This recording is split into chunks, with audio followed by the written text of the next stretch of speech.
Everybody, welcome to the December CanVector National Thrombosis Seminar. Just to remind you, the CanVector National Thrombosis Seminar is a monthly seminar that's hosted on the webinar throughout the academic year, focusing on state-of-the-art thrombosis and VTE lectures presented by both Canadian and international experts. And the video recording is available after the presentation. And I also want to remind everybody that this is actually accredited by the Royal College for self-approved Section 1 group learning activity that you can record. So we have the planning committee this year is listed here. I have the pleasure to be the chair and really appreciate the rest of the committee members help to put on the seminar for you. So today's in the presentation that we have the honor to have two outstanding speakers, Dr. Mark Kelly and Dr. Rebecca Auer, to speak for on the topic of low-molecular heparin and cancer mortality, from basic science for pathophysiology to clinical insights from the recently published PREP-01 trial. So Dr. Rebecca Auer is a scientific director of the Cancer Therapeutics Program at the Ottawa Hospital Research Institute. She's a surgical oncologist specializing in colorectal cancer surgery and retroperitoneal sarcomas at the Ottawa Hospital and a professor in the Department of Surgery in the Department of Biochemistry, Microbiology, and Immunology at the University of Ottawa. Dr. Auer holds a Tier 1 clinical research chair in perioperative cancer therapeutics and leads a translational research program that focuses on understanding the promotion of metastatic disease in the perioperative periods following surgical stress. She's an international leader in surgical oncology and translational research in surgery. Dr. Mark Kelly is a head of the Division of Hematology in the Department of Medicine at the Ottawa Hospital, a professor in the Faculty of Medicine, University of Ottawa, and senior scientist in the Clinical Epidemiology Program at the Ottawa Hospital Research Institute. He holds a Tier 1 research chair in venous thromboembolism and cancer from the University of Ottawa, and he's the recent recipient of the CHR CS ATVB 2022 Mid-Career Excellence Awards in Blood and Blood Vessel Sciences. His clinical research focuses on venous thromboembolic disease and cancer, including cancer screening, prevention, and management. So the objective of our learning objective for our talk today will be to understand the mechanism linking the hypercoagulability and metastatic disease following cancer surgery, and discuss the potential anti-metastatic properties of low-molecular heparin, and then to review the results and lessons learned from the recently published PREP-01 trial. That's assessing low-molecular heparin for extended thromboprophylaxis after colon surgery, cancer surgery. So just to remind you that please submit your questions anytime throughout the presentation to the Q&A session, and we will have about 15 minutes Q&A session at the end to address all the questions. So now I will move on for Dr. Auer. Thank you. Thank you very much, Dr. Wang, for the invitation and the CanVector group. Can you all hear me okay? Yeah, great. So it's my pleasure to present some of the preclinical rationale that led to the design of this trial that Dr. Carrier and I undertook together as a national initiative, and certainly grateful for the CanVector group, and often talk to the surgeons about how we could use your group as a model to how we could better work together. So I'm very excited to be here. Just make sure I can advance. Sorry. These are our disclosures. So the PREP-01 clinical trial rationale, I'm going to just review that aspect of it, and then Dr. Carey is going to go through the trial itself. But as most of you are aware, low molecular weight heparins, in particular tinzaparin, have documented anti-metastatic properties. And clinical trials up until our PREP-01 and a couple of trials right before were mostly in patients with advanced malignancies, and so they weren't really able to confirm a survival benefit for cancer patients overall. And we hypothesized that this perioperative period, the period of time right around surgery and after surgery, may be the ideal setting to study these anti-metastatic properties of low molecular weight heparin. And I'll go a little bit into the rationale for that. So firstly, a little bit about low molecular weight heparin and cancer survival, and I think this audience probably knows this data better than me even, so I'll just go through it quickly. But and I'm presenting some of the older data because, of course, this was the data that was around at the time when this trial was designed, sort of in the 2008, 2010 timeframe when this trial protocol was designed and ultimately funded and started. But for patients who had a venous thromboembolic event, low molecular weight heparin seemed to improve survival, and this was observed for a variety of cancers, and it didn't have to do with fatal VT or bleeding events. So there was this suggestion that maybe low molecular weight heparin itself had some cancer fighting properties. And then the CLOT study did show that although there was not a difference between low molecular weight heparin, in this case dalteparin, and Coumadin in patients that had a VTE and cancer, for that subgroup that had no metastases, which is the top two orange arrows here, low molecular weight heparin was associated with a significantly improved survival benefit, suggesting that maybe it's in the, again, it's because the prevention of metastases is really what matters most.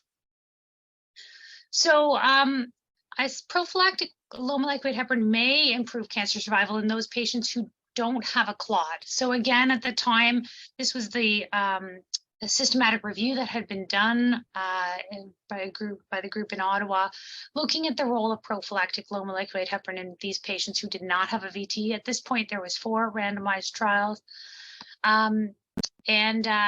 There was, in this meta-analysis, there was a 40% reduction in the odds of death at 2 years, but it's really difficult to conclude what that meant because of differences in tumor type, stage, and overall prognosis, making it difficult to establish definitive recommendations regarding low molecular weight heparin.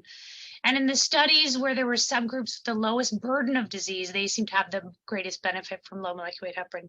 I forgot to erase that last line, so I apologize. But this is the follow-on to that is subsequently, and as the trial was running, there was more studies that came out.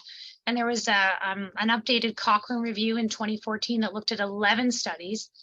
And they did conclude that heparin was associated with a significant but very modest reduction in all-cause mortality for cancer patients without a VTE. If they used a time to event analysis, you can see the hazard ratio and confidence interval comes quite close to 1.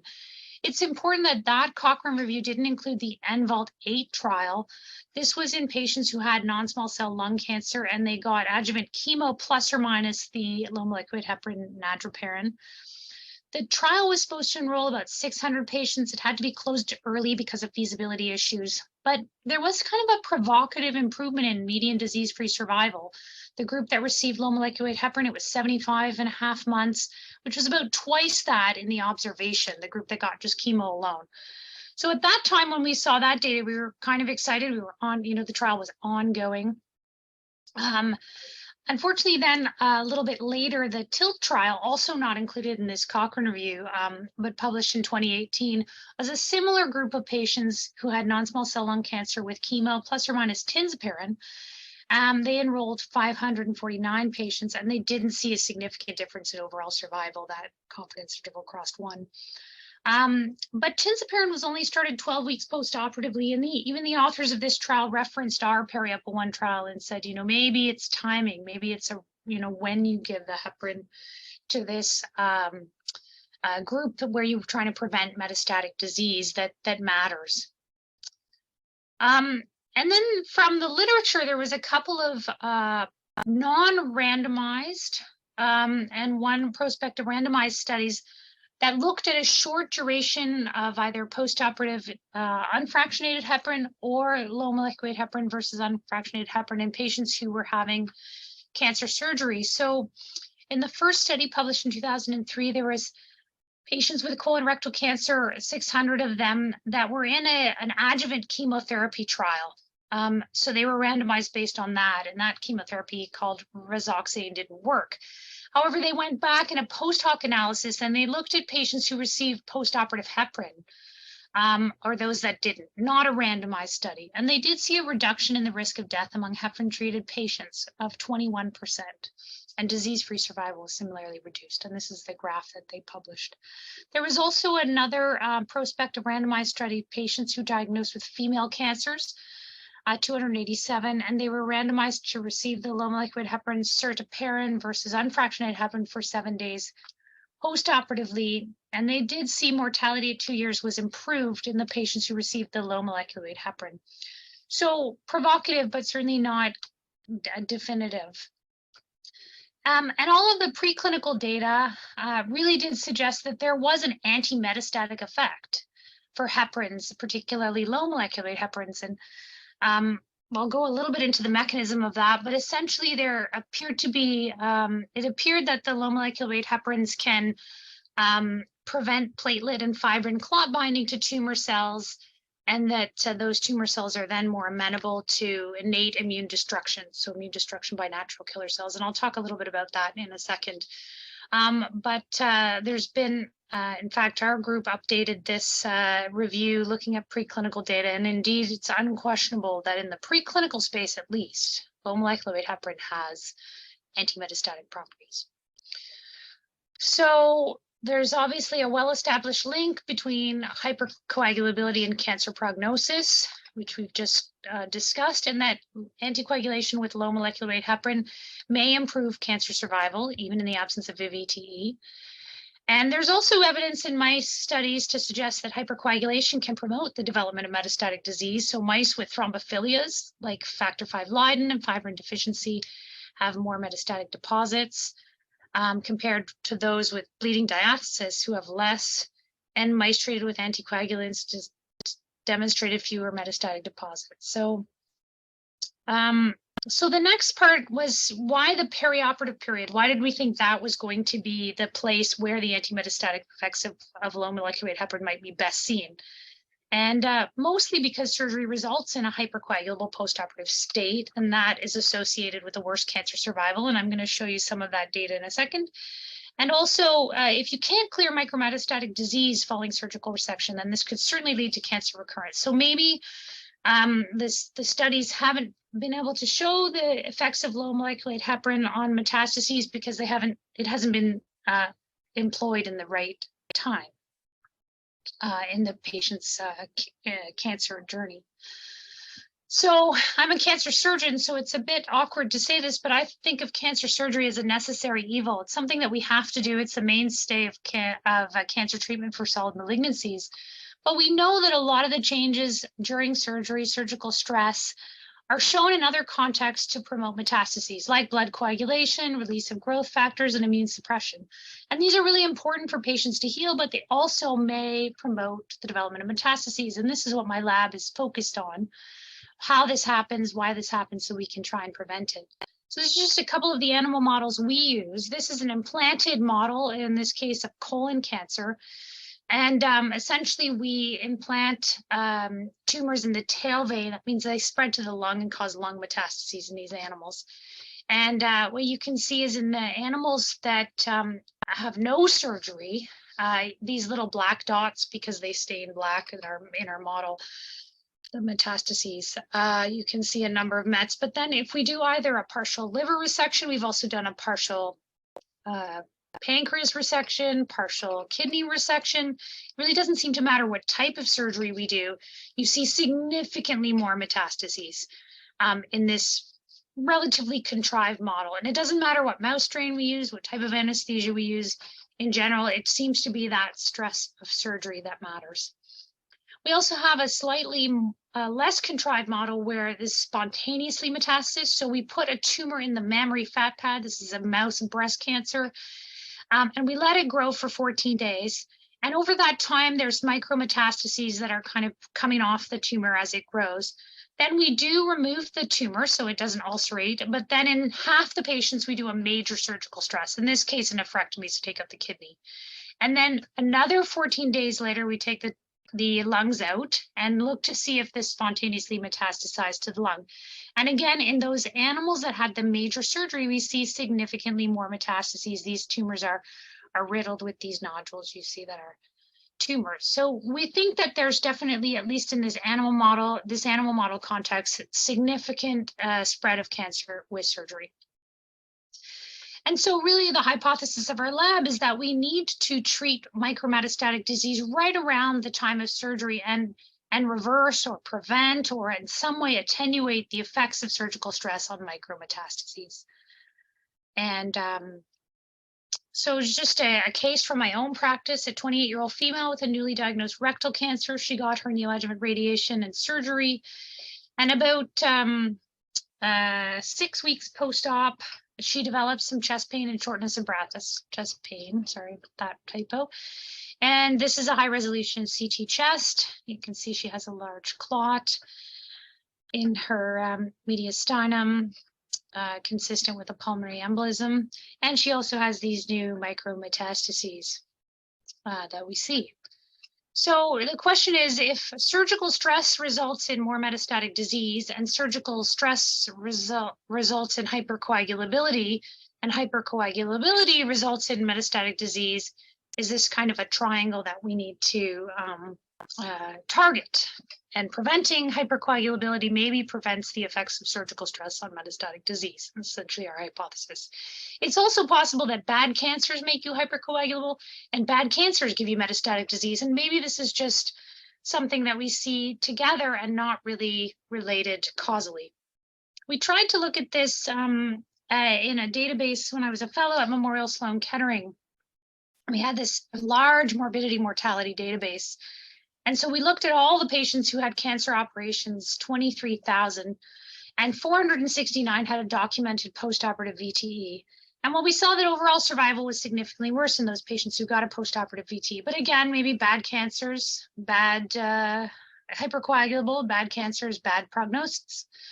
When we grouped it out by stage, we still saw that it wasn't the stage 4 patients, but it seemed to be the earliest stage, the ones that had not metastasized, that a VTE was significantly associated with worse prognosis. So if you already had metastatic disease at the time of your surgery, it didn't seem to matter. So then we looked at these 477 patients with a VTE, and we matched that. We excluded anyone with stage 4 disease, multiple malignancies. We didn't have this stage. And then we matched them by gender, age, the year of their surgery, because we were more aggressive at looking for VTEs as time went on. Malignancy, so their pancreas matched to pancreas, their colon matched to colon, the stage, as well as the type of procedure. So we matched them 1 to 10. And we ended up with 205 patients in the VTE group and 2,050 patients in the matched group that had no VTE. And then we looked again, and again we saw that for patients with stage 0 to 3, and 0 is usually they've been treated with neoadjuvant, and the tumor is gone, we see a significant worsening of survival when you had a postoperative VTE in the first 30 days. And we saw that in particularly that was true still for those early stage, so even stage 1 and stage 2. So this made us think that maybe if we can prevent this blood clotting in the first 30 days, maybe we prevent the hypercoagulable state and the metastatic disease that maybe is related to this surgical stress phenomenon. We tried this out in our animal model. So this is the implanted animal model. Sorry, go back a slide. And so we did the same thing with the partial, in this case, nephrectomy, but at the time of lung challenge, at the time of surgery rather, right before surgery, sorry, we gave a subcutaneous injection of low molecular weight heparin. In this case, it was tinzaparin. And we saw, again, surgery increases metastases, but if you had surgery in the presence of low molecular weight heparin, it did not increase metastases. And so, again, looking at the known anti-metastatic mechanisms, we hypothesized that very early on, there would be a lack of clearance of tumor micrometastases in the mice that had surgery, because of the early formation of blood and fibrin clots around the micrometastases, preventing them from being cleared by the innate immune system. And indeed, we see at 10 minutes and even at 4 hours, there's really not a significant difference in the number of small metastases. This is a blown up picture of the lung here, and these black dots are micrometastases. And we don't see a significant difference, but by 12 hours, when the innate immune system has had a chance to come in and clear them, you see that in the animals that had surgery, there was a significant increase in the number of micrometastases, and that was significantly reduced if the animals had low molecular weight heparin right before surgery. Here we have the red color is fibrin. It's fluorescently labeled fibrin, and the green cells are the CT26 tumor cells labeled green. And we looked at this early time point. Does surgery cause this fibrin clot around the tumor cell? And indeed, that's what we saw. And low molecular weight heparin seemed to prevent that. The second thing we looked at was platelets. Again, things are reversed here. So the red are the CT26 tumor cells. They have a cherry red expression in them. And then green is the platelets. And similarly, we see that when we give low molecular weight heparin, we don't have these platelet clots that are forming around the tumor cells at this early time point. And I said that that helps the innate immune system clear the tumor cells. So most important cell in that innate immune system are the natural killer cells, and they're white blood cells that are part of the first line of immune defense. And they don't need to learn to kill like T cells or B cells. They're not antigen specific. They recognize a diverse group of proteins that are often overexpressed in malignant cells or virally infected cells. So they have NK cell ligands that are upregulated in stress cells or cancer cells. And they are known to play definitely an important role in preventing cancer metastases. And they are inhibited from killing cells when those cells are coated with platelet and fibrin clots, and that's been shown in the literature before. So we hypothesized then if you removed NK cells from these mice, you would not see the effects of surgery increasing metastases, nor would you see the effects of tinzaparin or another low molecular weight heparin preventing metastases. That's what we see here. These are the mice and the, again, CT26 colon cancer lung model, no surgery. Surgery increases metastases. Surgery in tinzaparin, in this case, doesn't kind of prevent that, but attenuates it for sure. And when the NK cells are depleted, we use an antibody to deplete them. Basically, all the groups are the same. And you can see how important NK cells are in this micrometastatic model, because all of the mice have more metastases, but surgery doesn't make it worse, and tinzaparin doesn't make it better.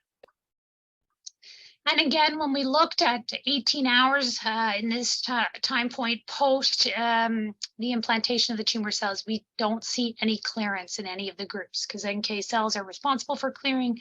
They are depleted in this model, so that's why we think the metastases are all the same.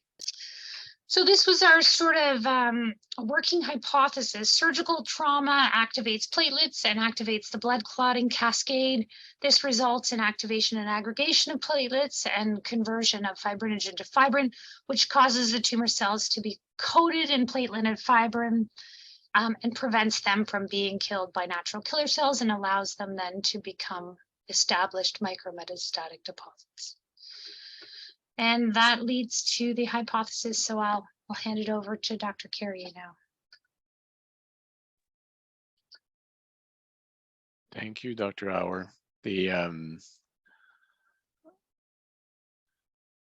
When I was preparing the talk today, I had a reflection on when we actually started the trial, and I was wondering how we actually met. And when I was finishing my fellowship, I was hired in Ottawa in order to do a little bit of cancer-associated thrombosis. So Phil Wells said, you know, there's great stuff going on the basic science things, and this fantastic up-and-coming surgeon, Dr. Auer, said that she can cure cancer with low molecular weight heparin, and said that's fantastic. We'll win a Nobel Prize.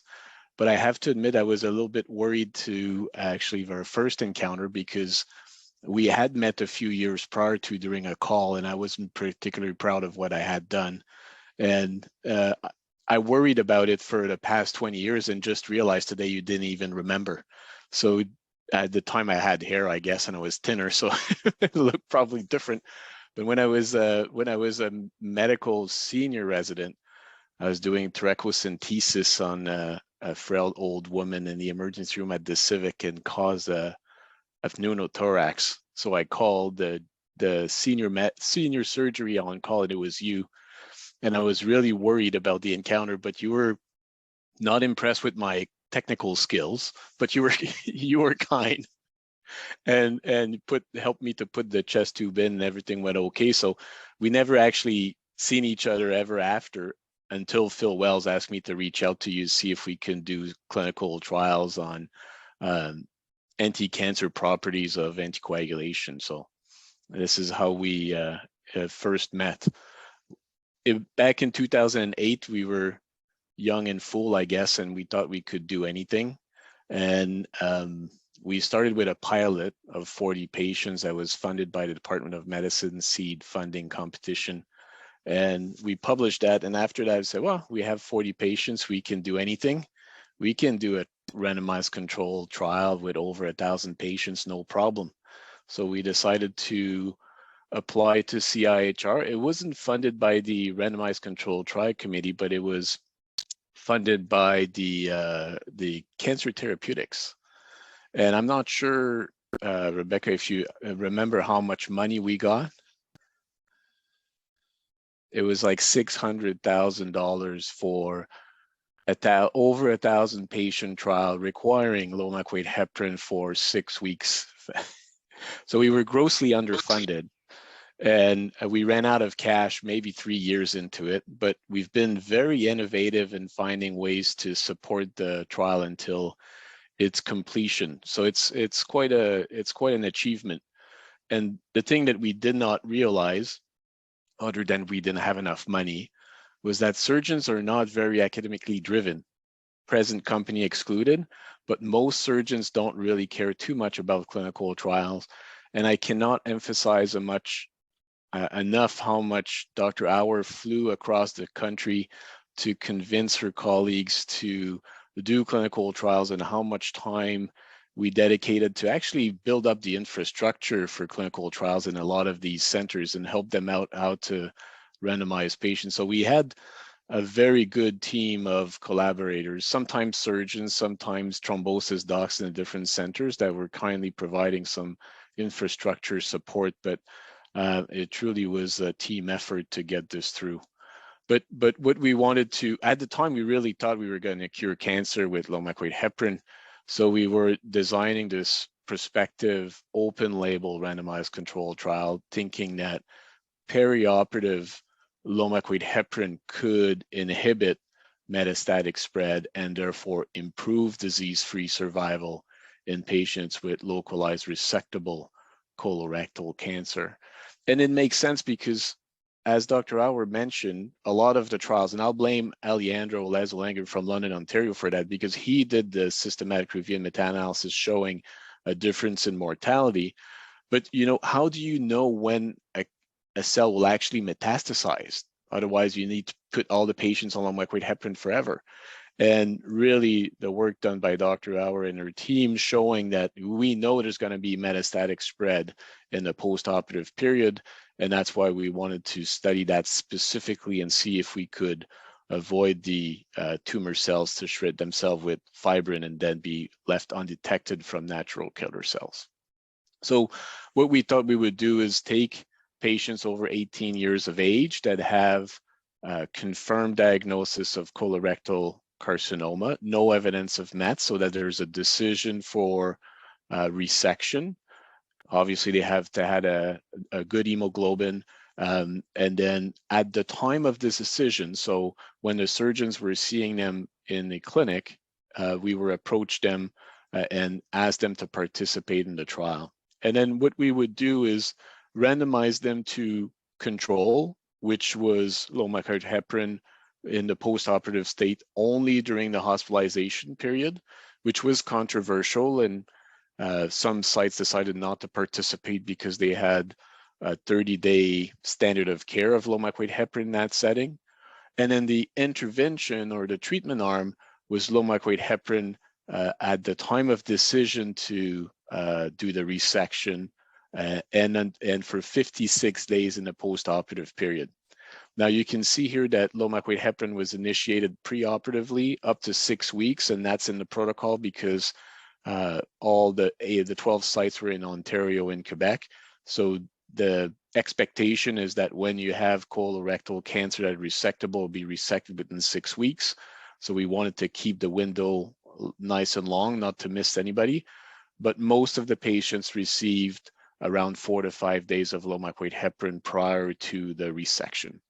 And the reason why we wanted to start preoperatively is we weren't too sure about the underlying mechanism for this potential,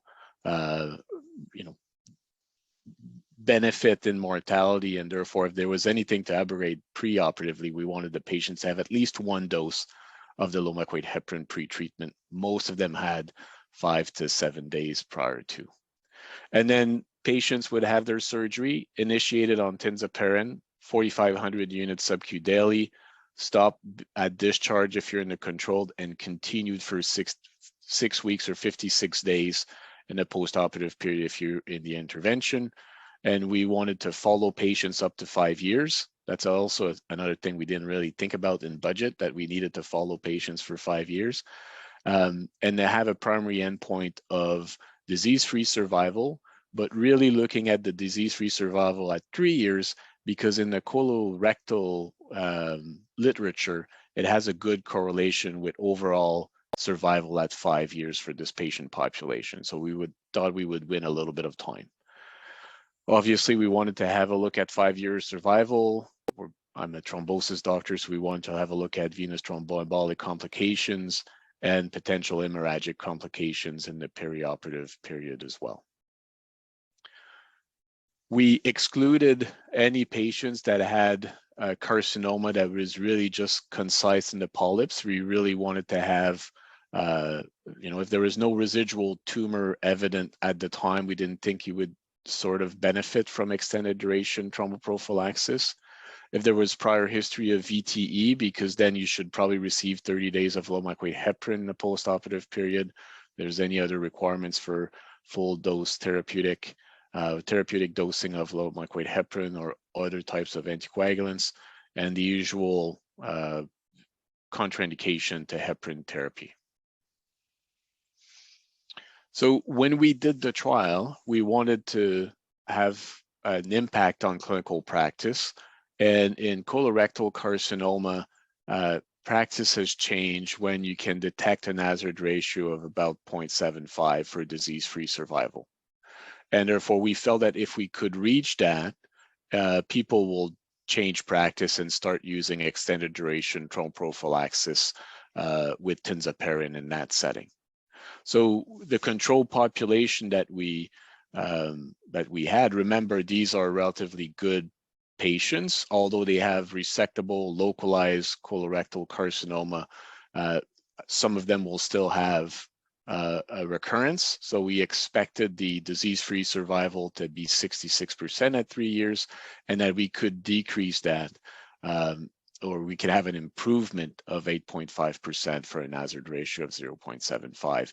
And therefore, at the end, we would need to have 380 events for the final analysis. And then we expected that was probably going to be 1,075 patients. Because it was a long intervention and because there is potential complications to it, it was decided to do 3 interim analyses, or potentially do interim analysis during the trial conduct. So we wanted to do one at 30% and one at 60% when the participants have completed 3 years of follow-up. And we started back in 2011, but the first interim analysis was only done on July 2020, just to show you how difficult it was to get the sites up and running and have the infrastructure to do so. So by July 2020, we had 591 patients, about 55% of the total sample size. And at that time, a third of them had completed 3 years follow-up. The median follow-up at the time was 2.1 years. So the first interim analysis happened during COVID. At the time, there was 59 events in patients that receiving in-hospital thromboprophylaxis and 59 events in those that receive extended duration. So based on the DSMB recommendation, there was a futility analysis that was done that revealed that the conditional power to detect the hazard ratio we were hoping for was only 48%. So this was relayed to the the DSMB, and they had a discussion. And because of a combination of things, we had to hold off the trial during COVID because it was not deemed to be necessary at the time. And because of the conditional power, the DSMB asked us to, or recommended to stop the trial for enrollment, and therefore their final sample size at the end was 614. So we had 614 patients that were randomized and followed over time. We started recruitment in October 2011. It took us 9 years to get that number of patients. In order to boost enrollment in the middle of all that, we decided to do a major amendment. Initially, the peri-op trial was only for resectable localized colon cancer. We decided to also include rectal cancer, but to stratify randomization accordingly and to keep a close eye to make sure it was going to be at the maximum 50-50. And as I mentioned, we had to stop enrollment in December 2020 following the DSMB recommendation based on futility analysis that was done in July of the same year. So when you look at the baseline characteristics of the patient population, the mean age was about 60 years of age. You can see that it's 50-50 regarding tumor type, so same amount of rectal versus colon, about 15% of concomitant antiplatelet.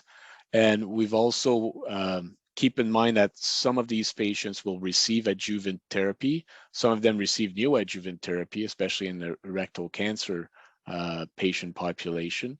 We wanted to bring that up because we saw tinzaparin as being an adjuvant type of therapy where we could inhibit metastatic spread at the time. And you can see that most of these patients received some form of neoadjuvant or adjuvant therapies.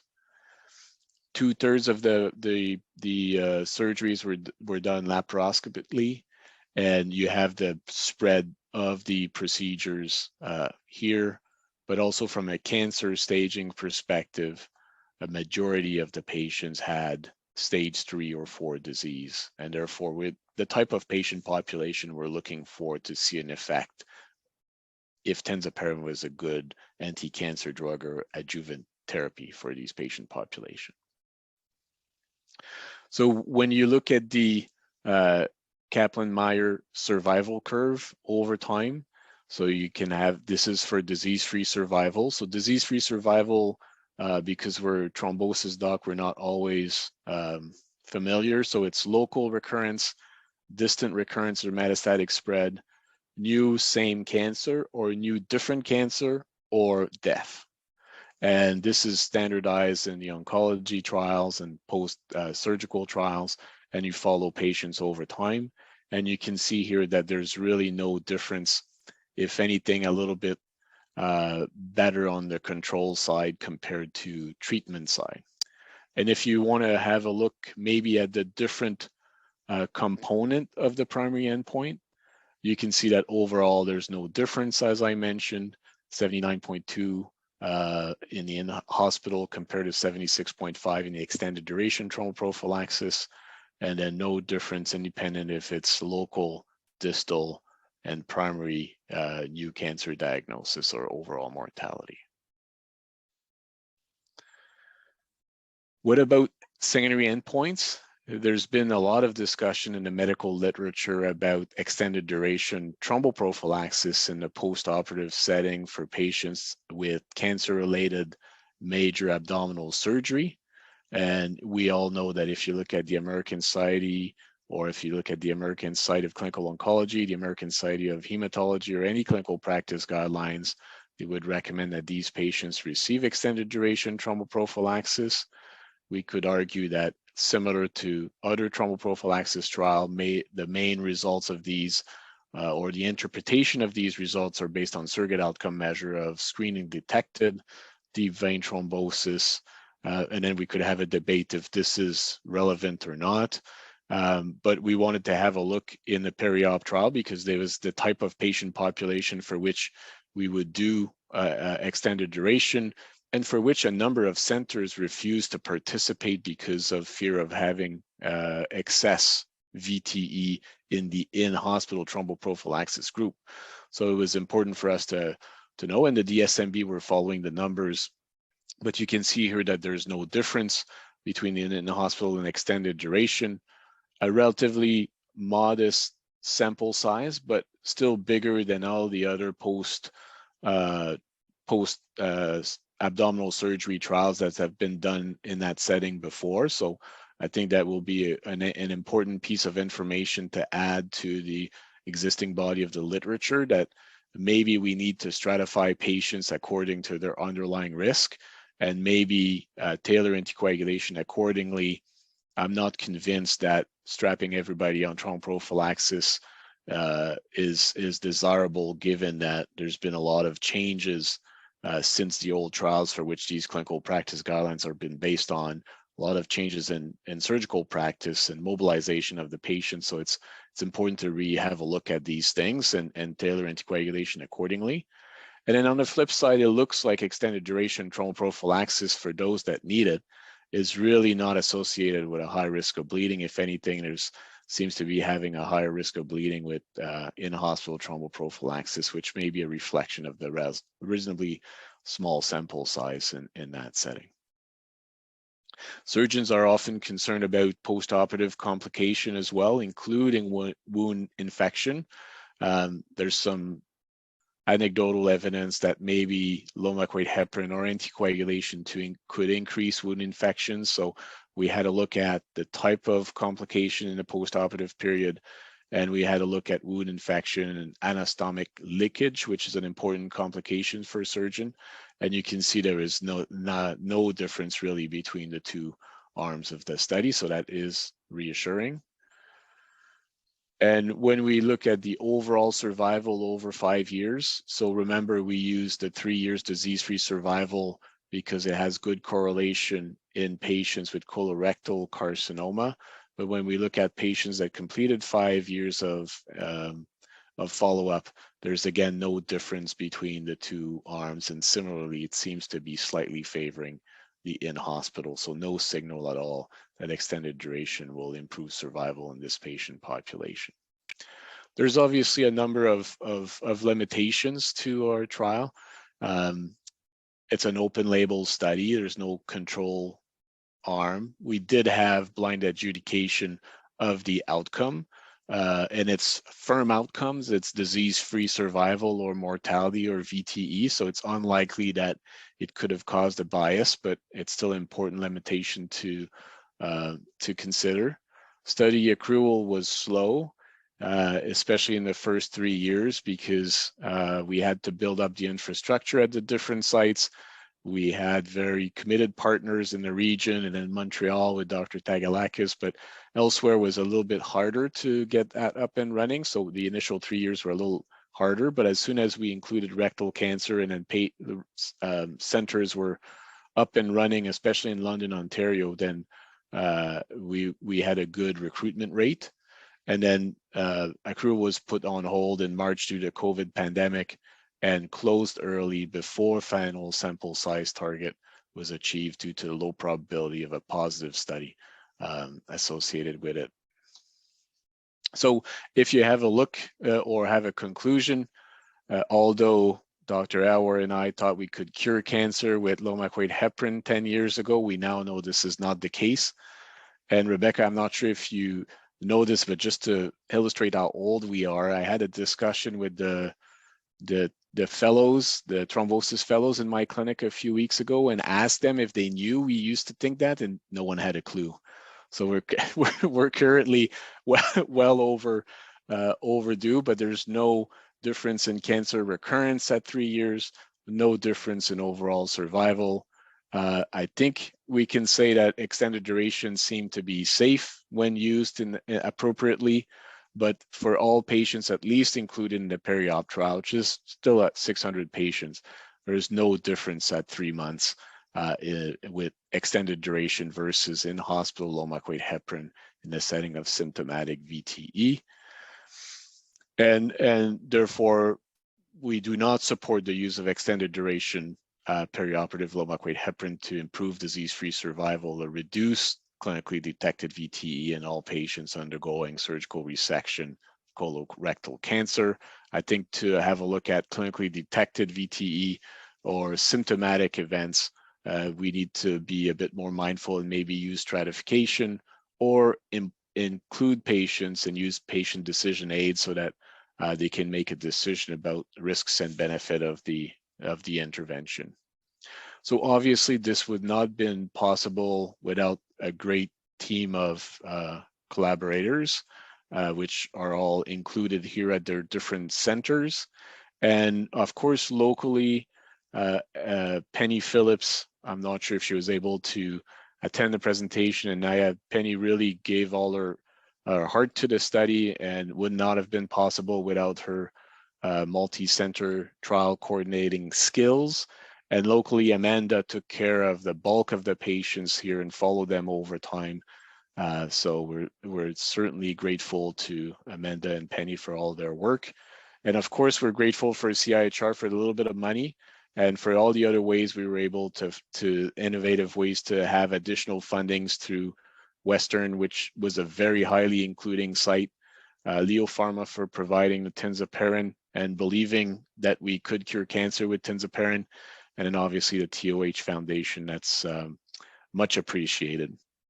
And with that, I'll stop and then we can have a discussion about questions.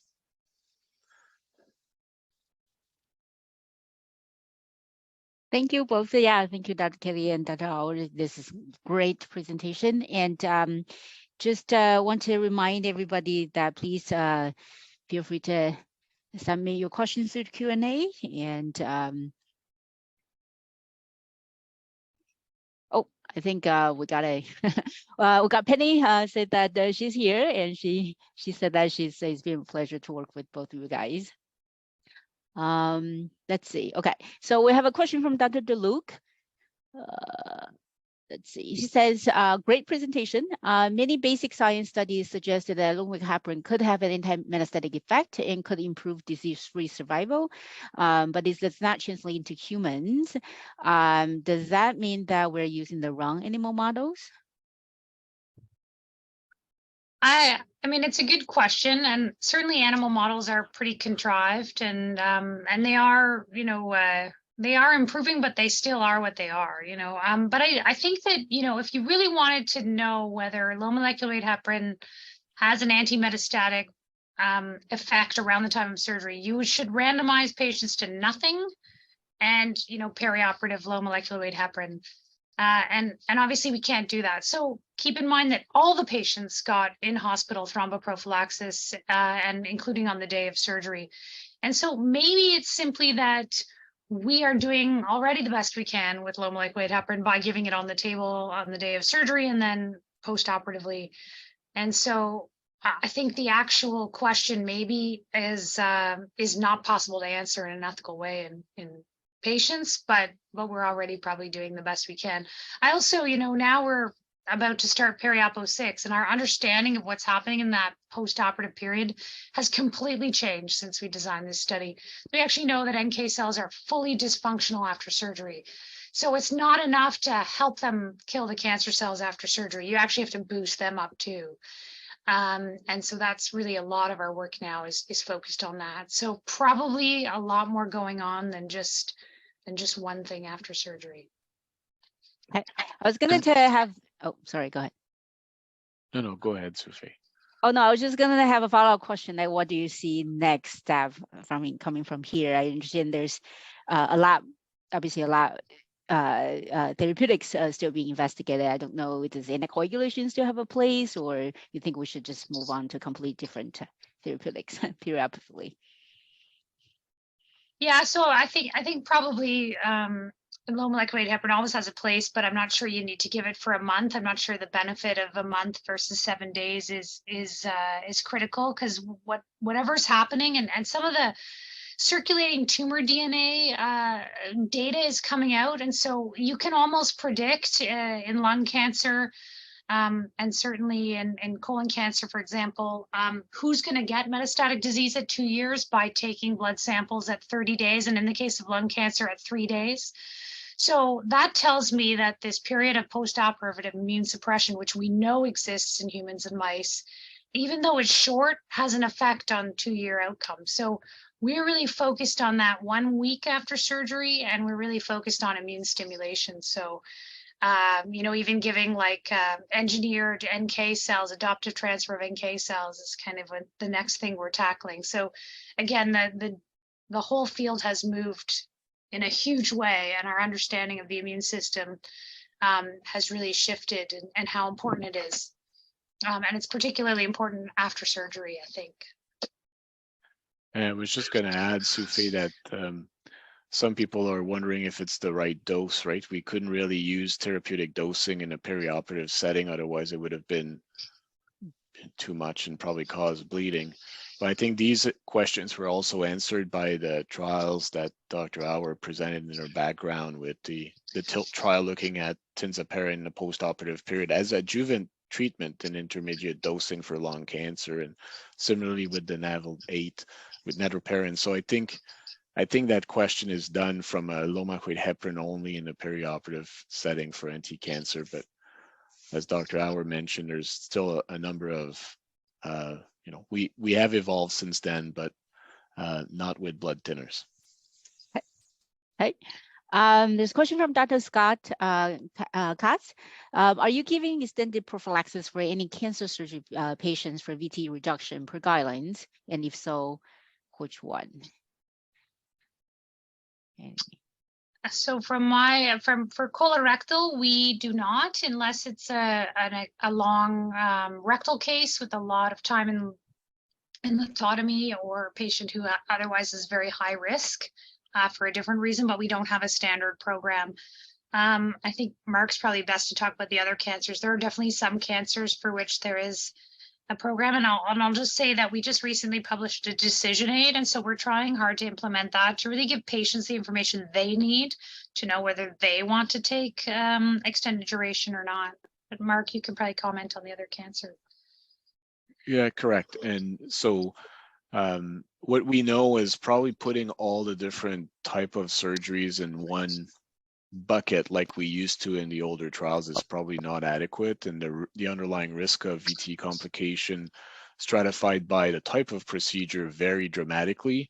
So from a colorectal resection in patients with localized disease, we don't tend to, based on the data we showed, but also observational studies supporting that the number needed to treat is probably close to or over 100.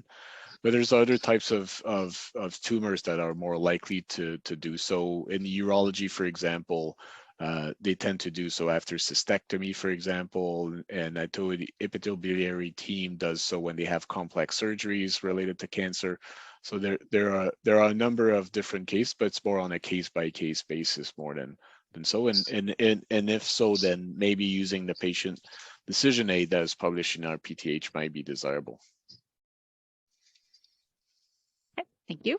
There's another question from Dr. Yenzu. Is there any trend to suggest changes in treatment effect of low-molecular over the year of enrollment, particularly related to PIRAB-01 study, I guess? In other words, has colorectal targeted treatment changed over time to dampen the added impact of low-molecular? We didn't look at changes over time for sure. And because we were primarily looking at disease-free survival, some of the changes in, for example, the treatment of metastatic disease, which have certainly changed a little bit, maybe aren't as important, because they wouldn't have had really any treatment. The adjuvant treatment really didn't change at all. But interestingly, like our move towards more robotic and laparoscopic colorectal surgery may have an impact on the amount of surgical stress the patient is experiencing. And there's some indication, again, mostly in animal models, to suggest that maybe minimally invasive surgery has less stress to the host and immune system, and therefore less metastases afterwards. But I would say that's just another hypothesis, not definitely known yet. Yeah, I don't think the adjuvant treatment has changed at all since we've started. No, it hasn't. It's actually, I was just curious. I think when I see your baseline table, there's actually a few, I can't remember the percentage, but there's a small percentage of patients who actually have stage 4 disease that are also enrolled, right? So I wonder, I mean, I wonder, like when you design the trial, is it, I know that it's obviously increasing the feasibility if you include as many patients as possible. But sounds like from preclinical data, it maybe it works the best in the non-metastatic setting. And I know event rate is low, so I don't know if you exclude those patients, probably the result would be similar. But just wondering from that perspective. They So, will. oh, sorry, Go go ahead. ahead. No, go ahead. I was going to say that we did exclude stage 4, but some of the patients were diagnosed intra-op with metastatic disease. And because they'd already been on treatment, we had to include them. And so they basically were recurred at the time of surgery, essentially, because we couldn't say for sure that when they started their low molecular weight heparin 7 days ago that they didn't have metastatic disease. But you're right. We didn't intend to have them there. That was an exclusion. Okay. Yeah, I was just going to say the same thing. We had some surprises between the imaging and when the surgeons open up, then sometimes patients had stage 4 disease, and we still needed to include them into the analysis. Okay. I think I'm not seeing more questions right now. Does either of you guys want to have one final word? I was just going to say, I think Penny has her hand raised. Oh. I'm not sure if she can.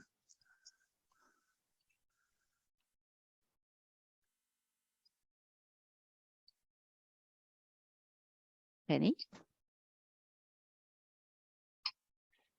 Oh. Or maybe it's she's not saying intentional, she says. Oh, she says it's not intentional. Okay. Well, maybe We'd love to that's hear from you. maybe that would be my cue to say how grateful I am for Penny and but also to collaborate with Mark and the CanVector team, that the group, the members that participated, but also just again, as a surgeon, I had never enrolled a patient in a clinical trial, and I somehow became the PI of a multi-site national one and enrolled my first patient on my own clinical trial. So Mark was very patient. I wouldn't say necessarily that surgeons don't want to do clinical trials, but we definitely don't have the kind of experience that you guys have. And so being able to partner with Mark was such a pleasure, and I'm very grateful for that partnership and the huge learning curve I was on in this journey. So thanks, everyone. Well, it was a fantastic journey for sure, and then I think it was my first clinical trial too. So there you go. Dr. David Siegel also said, thank you for the interesting talk and the conceptual and amusing background info. So yeah, just another reminder that there are past recordings that are available online if you missed those. And please